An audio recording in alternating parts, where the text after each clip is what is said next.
Okay, good morning my dear brothers and sisters. Dito tayo, mag-share natin dito. Kawikaan 14:21. My dear brothers and sisters, ang humahamak sa kanyang kapwa ay nagkakasala, ngunit ang mabait sa mga dukha ay masaya. So, isa to sa i-explain natin ngayon, isa to sa pag-aaralan natin ngayon. Kawikaan 11:12 or Proverbs 11:12.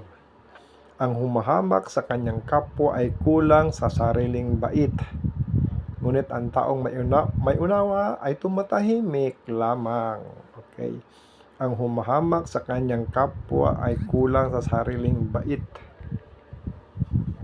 Okay, my dear brothers and sisters, tandaan natin palagi, ang humahamak sa kanyang kapwa ay kulang sa sariling bait. Okay. Ikaw natin to, palaliman natin. Ako bilang anak ng Diyos, my dear brothers and sisters, dapat natin itong pag-aralan. Okay. Kung kinikilala natin ang ating sarili bilang anak ng Diyos, ay panahon nang hingin natin sa Panginoon na alisin niya sa buhay natin ang panghahamak at pangungutya sa ating kapwa. Kapag tinatawanan natin ang sitwasyon ng ating kapwa upang maliitin at ipahiya sila, ito ay napakalaking kasalanan sa harap ng Panginoon.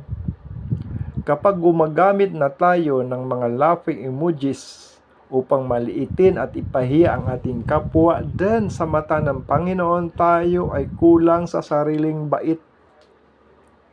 Yes, so mababasa natin kanina, Proverbs 11:12, sa mga nangungutya dyan. So, ang sabi dito sa mga mahilig mangutya, kulang sa sariling bait. So, kaya humingi na tayo ng sorry sa Panginoon at hingin sa Kanya ang baguhin ang takbo nating buhay. Ang pagbabago ay isang lifetime na proseso, kaya lifetime din nating hingin palagi sa Panginoon ang baguhin niya tayo ng baguhin upang malayo tayo sa pamumuhay na hindi naaayon sa Kanyang kalooban.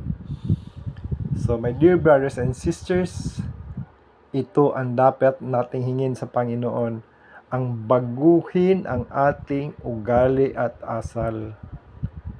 Yung mga may ugali dyan na pang-aasar, ugali na